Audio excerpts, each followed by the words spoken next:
And that was one of the common themes that came out of my interviews. And what makes it hard, I think any one of these in itself is mind boggling. You put all of them together, right? And just even all three of those Uber sections that I talk about in the book, the intelligence, reality, and Web3, anyone on its own is game changing. You put all three together, it boggles your mind.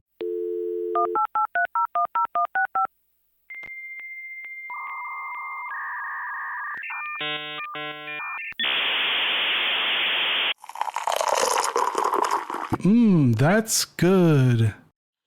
And welcome to a new episode of a Digital Coffee Marketing Brew. And I'm your host, Brett Dystern. And quickly, if you could please just subscribe to this podcast and leave a review, it really does help with the rankings and let me know how I'm doing. But this week, we're going to be talking about branding and brand management and everything you need to know about making sure your brand is tip top shape with Mitch here with me. He's been on TEDx. He has a lot of years of experience with this. I'm actually really excited because I always need help with more branding if I can actually get it managed correctly as well. So welcome to the show, Mitch. Great. It's great to be here, Brett. Thanks for having me on. All right. And the first question is all my guest is, are you a coffee or tea drinker? Coffee? Anything like specific, light, dark, medium? No, I'm not really a connoisseur. Probably lighter. What yourself? Does have the most caffeine. Oh, does it really? I didn't even know that. Yes, fun fact, the dark roast has the least and the medium to light has the most. I didn't know that. Interesting. And yeah. And I gave a brief explanation about your expertise. Can you give our listeners a little bit more about what you do? Yeah. So I am a brand strategy consultant. I have about 30 plus years of experience in brand and marketing strategy. Started my career in brand management with Unilever and then Coca-Cola. And then the last 20 plus years or so, I've been consulting, but in those same topic areas of brand and marketing strategy. So I do positioning, brand architecture, brand experience, things like that. More on the strategy side of branding, if you will. And I have my own firm, Full Surge, and have my second book coming out next week, actually, week after next, May 14th, called The Future Ready Brand. Got you. So, how does a brand become future ready? In the book, I talk about three different, or really two different areas, and they impact a third. So there are societal trends that I think marketers need to be very aware of, and also technological. So on the societal trends or forces, as I call them in the book, there is transparency and purpose, health and wellness, changing attitudes towards health and wellness, and then the emergence of Gen Z. So those are in this what I'm calling societal bucket. And then there's technological, which include AI, machine learning, predictive analytics, and then extended reality, so AR, VR, metaverse, and then Web3, which would include things like blockchain, tokenomics, NFTs, and so forth. And then those technologies and societal trends and preferences are impacting everything from content marketing to gamification, influencer marketing, and so forth. So it's really through attention to those societal trends and forces, if you will, and how best to deal with them and leverage them to your advantage that therein lies the secret to being future ready. But how I get what you're saying about societal, but how do you really become ready? Because everything shifts so quickly in the society. It seems like it probably takes a while. We just aren't aware of it until it's like a completely sweeping trend where businesses are like, I didn't know what I said was wrong. Well, again, I think in that department, there's the entire chapter I wrote about purpose. I think that's a key one. Just understanding. I think purpose has been very, very popular, very top of mind for a while, but it only seems to be getting stronger and more intense. And I think a lot of that is being driven by the younger generations, which, as a rule, tend to be a little bit more purpose driven, cause motivated, if you will. So I think that's certainly a starting point, right? You just understand, do you as a company, as a business, have a purpose? Ideally, you do. Ideally, it's something more than just making money, right? Because that's not what purpose is about, even though that's a valid goal. And then deciding again, what role does that have with your brand or your brand? So just because you are purpose driven doesn't mean you have to define your brand by it, your brand positioning. But if you do, it's all the more important to activate it in a way that's very consistent with that purpose.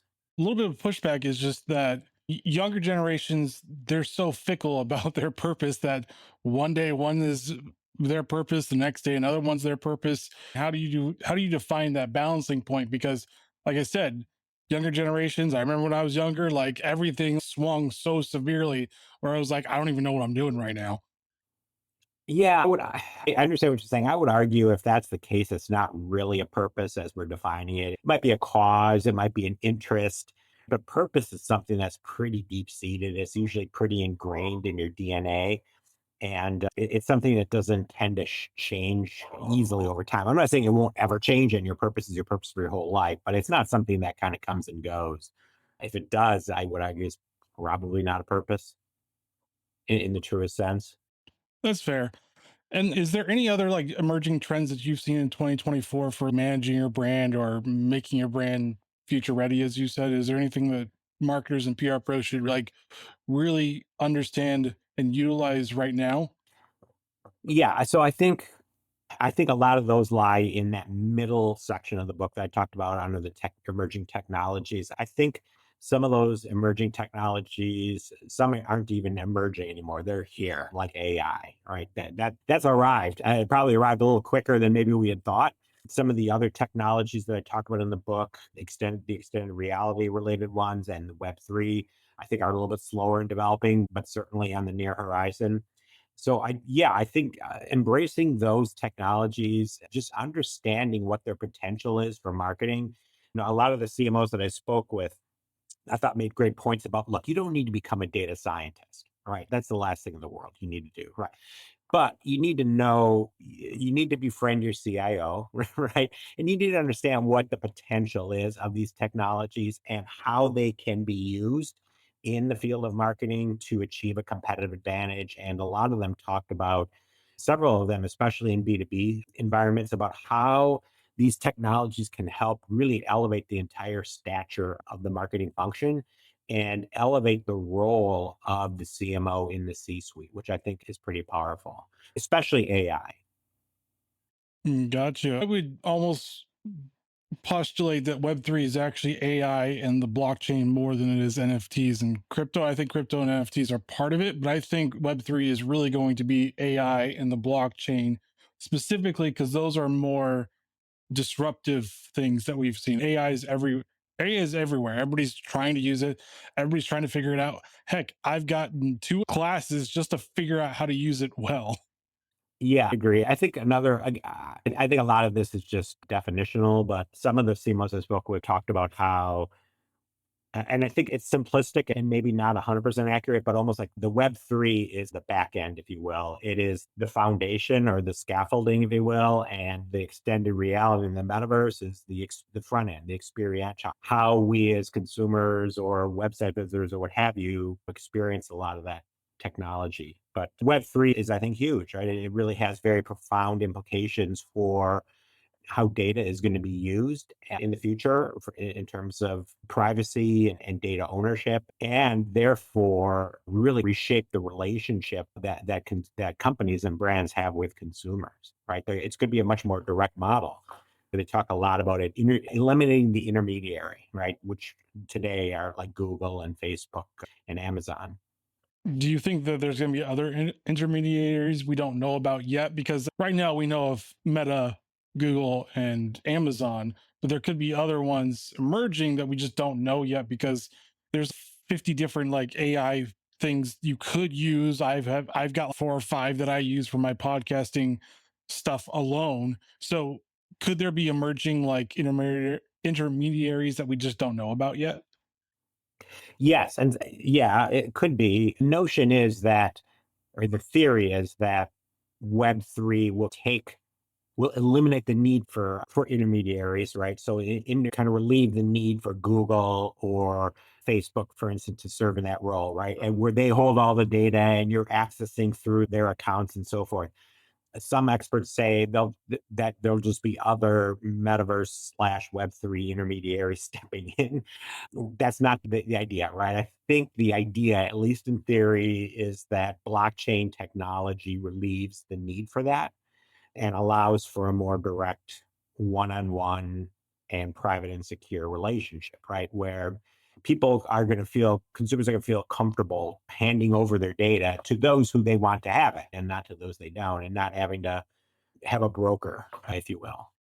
So is it almost like the brand for the future could be almost like the broker of individual data in itself, saying, trust us to give us your data and we'll protect it through the blockchain or whatever else comes along? Yeah, I think that's the idea again, that it is more direct now. It is more of an opt-in, if you will, where it's not necessarily like selling through advertising, right? And buying Facebook ads or buying Google search ads or what have you. It's consumers opting in saying, "Hey, I like you as a brand, and I am going to give you my information, and you're going to reward me, right, through blockchain related assets, NFTs, et cetera." All right. It's more of a, again, this is the theory as I understand it. And as I talk about my book, I am by no means an expert on any of these technologies.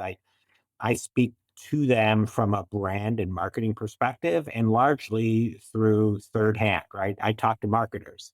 I talked to 43 of the CMOs, 43 global CMOs, mostly Fortune 500, in writing this book. And yeah, I'm relaying their perspectives, their projections in some cases, and overlaying my own interpretation on top of it. But in theory, that's how it will work, right? Whether it does or not, I don't know. I think there's a lot of analogies drawn back to the early days of .com, right? The early 2000s. And there were a lot of theories and projections about how the whole digital transformation would unfold. And some of that came true, others of it didn't. And I think it's similar here. We can only conjecture at this point. Agreed. We're just postulating because Web3, like you said, is taking a little bit longer time to actually build out because from my understanding, like the past 2 years, everybody's talking about Web3 as cryptocurrency and NFTs and blockchain as well. And that didn't work out as well as people thought it would. NFTs like completely crashed and and they were almost worthless. And then crypto was hit pretty hard. It's back up now, but it got hit pretty hard. And everybody's like, I don't like this Web3 reality.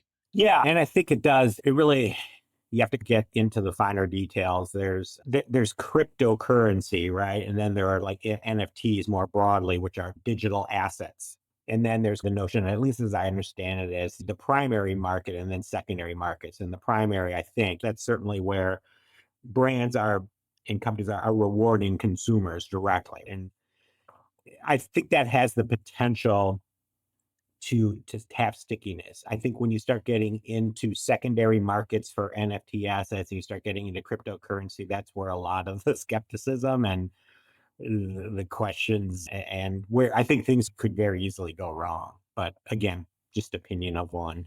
Agreed.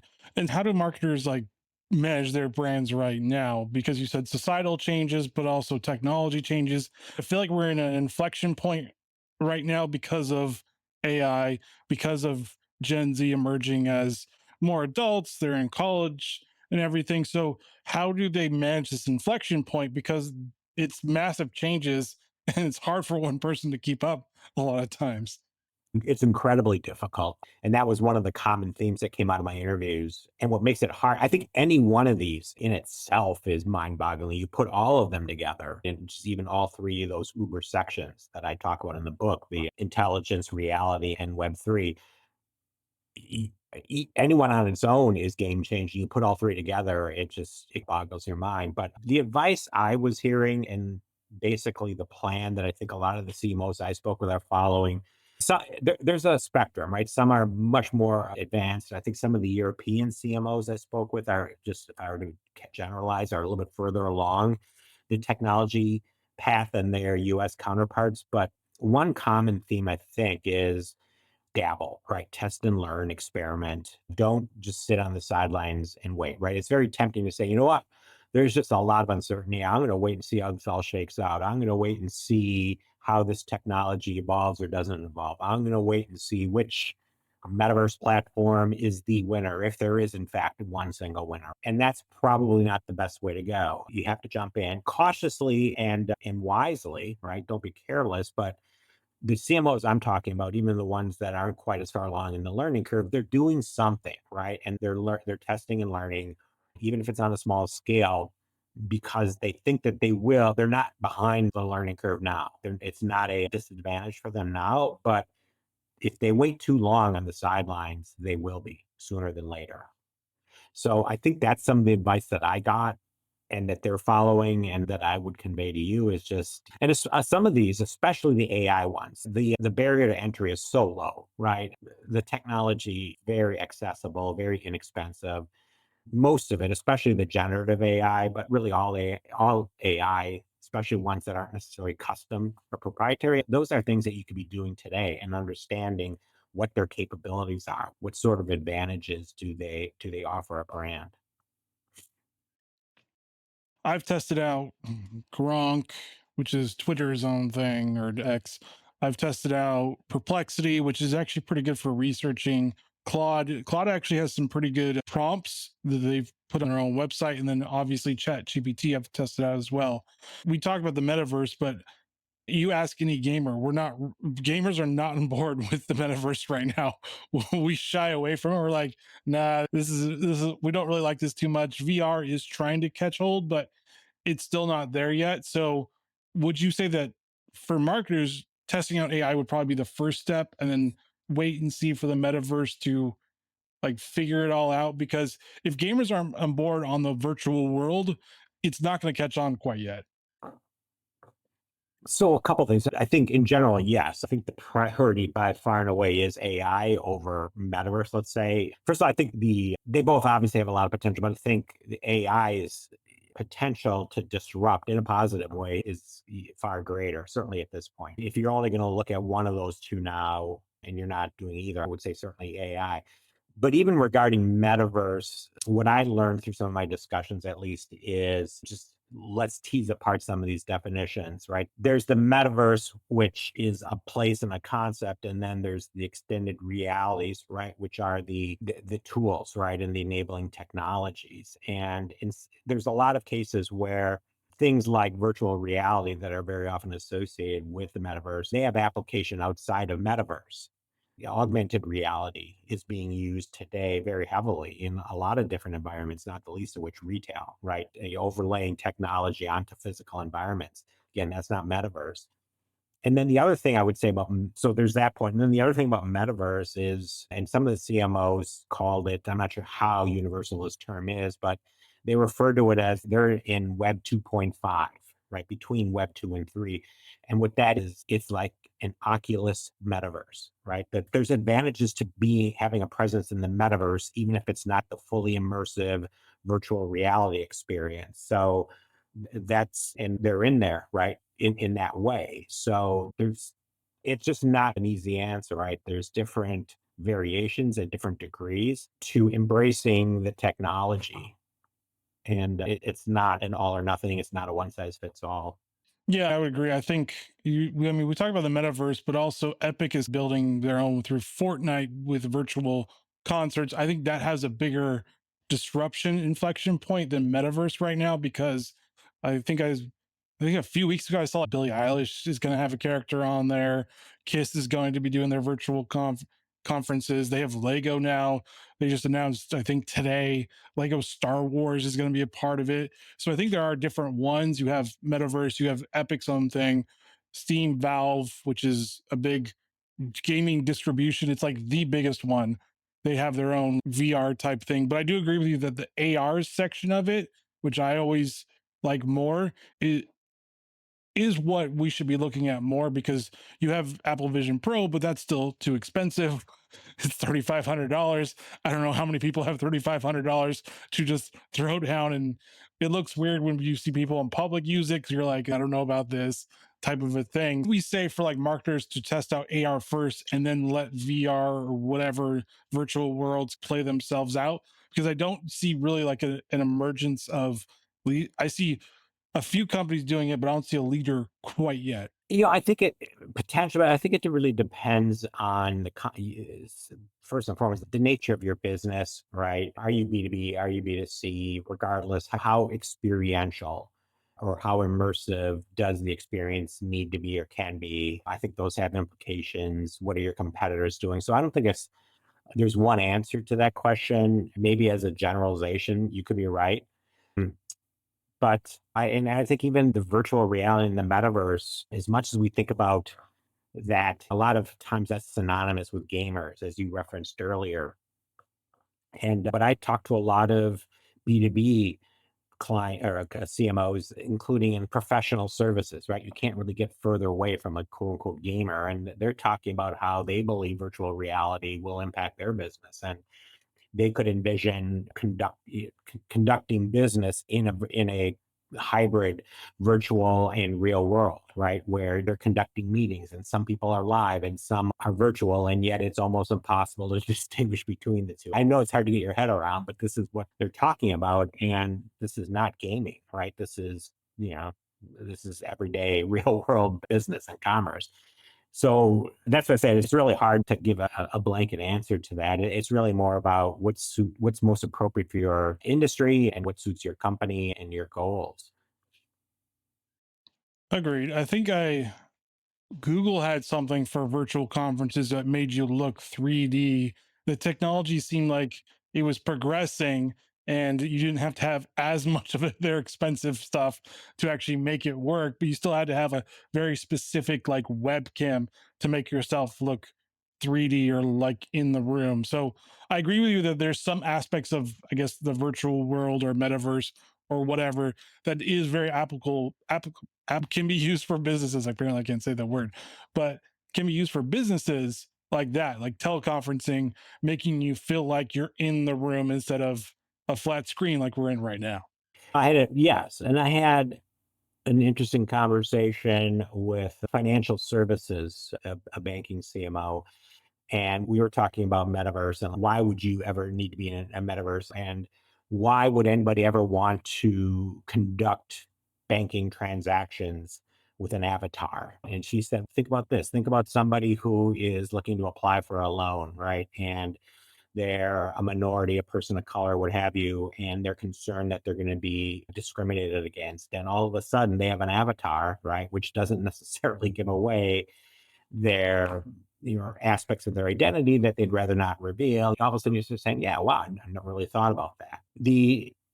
I just think there's a lot of stuff we don't know, and a lot of applications and implications that this technology has that might make it more relevant than we foresee, and perhaps even sooner than we might think. Yeah, when I thought that too, yeah, why would you care about an avatar in banking? But okay. What is it? Wells Fargo and Chase have their own chat or AI things now through their apps that you could use to send money to people. I think, or was it Bank of America and Wells Fargo? It was one of the big ones that were basically using AI to do a bunch of different tasks through your voice. Yeah, yeah, I spoke with Wells Fargo and Ally Bank, so I did speak with a couple of financial services companies, and they actually were some of the further ones along the XR metaverse than others who you might have thought would be. And so pivoting on to like, how can you protect your brand right now? For example, colleges have been hampered by a bunch of protests, and one side is very upset that they allowed the encampments. The other side's like, why don't you allow the encampments? That's just an example. But how do you protect that brand and manage that brand to keep it at its reputation? Because one false step and you lose all your reputation or quite a bit, most of it. Yeah, and I think that's true with anything. We saw what happened with Bud Light and in the influencer space. That's nothing to do with technology per se, but that's just the nature of marketing. But yeah, I do think that there are things that can be done to protect your brand in with technology, especially AI. There's a lot of tools that they guard against certainly offensive things, right? Putting out content that is offensive in some way. There's even more sophisticated tools. There's custom tools that allow you to take an off-the-shelf GPT like Chat GPT and customize it or train it over time so that it represents your brand point of view and your brand voice and personality, right? And it's truer to your brand. So there are things I think both on the front end that you can do to increase all relevance, and on the back end to protect your brand. But another common theme along these lines that came across in the interviews is you can't turn your brand over to technology, right? These technologies, as potent as they are, they're enablers. They're very powerful tools that, when used right, can really yield a competitive advantage. But they're not turnkey. They're not standalone. They are, as one of the CMOs I spoke with, they're an amplifier to human creativity, right? They do things that humans can't do. Humans can do things that it doesn't do as well. And it's when you bring the two together that you have power. And I think part of that topic you're talking about, like brand protection and brand safety, for the foreseeable future, it's going to be in the hands of the marketer to the extent that they can. Like I always say, I've talked to a bunch of marketers and they've said the same thing, like use it as a tool or your assistant or an intern, like a virtual intern or whatever, but don't make it your boss of everything where you just kind of let it do its course. You never oversee it. Yeah, and you wouldn't, and that goes for anything, right? When you're creating ads, do you turn it over to your agency and yeah, say, "Hey, we're looking forward to seeing the ad commercial on air"? Nothing works that way. You have to have oversight on everything that you're doing proactively, and this technology is no different. I think the temptation is, wow, it's the I in AI is intelligence, right? So it's got to be right and it's got to be good, and I should be able to just turn it. But no, you can't, right? We all know that there are data integrity problems. There are a lot of times these models have systemic biases that might be subtle and we're unaware of. So it always requires, I think, that oversight. And so people are listening to this podcast and they're wondering where can they find you online to maybe to learn more about brand management, maybe to learn more about your future, the future of branding, or how to get your book. So again, the name of my firm is Full Surge, FULLSURGE. So my website is fullsurge.com. And there's information about the consultancy as well as the book and my previous book, The Indispensable Brand.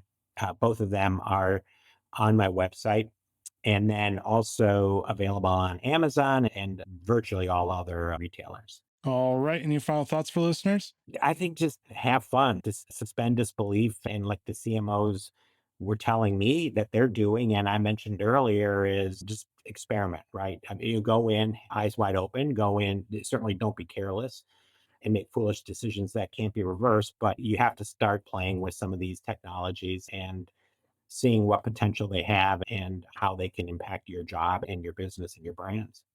All right. Thank you, Mitch, for joining Digital Coffee Marketing Brew and sharing your knowledge on branding, brand management. Thank you for having me. I appreciate it, Brett. And thank you for listening. As always, please subscribe to Digital Coffee Marketing Brew on all your favorite podcasting apps. Give a 5-star review.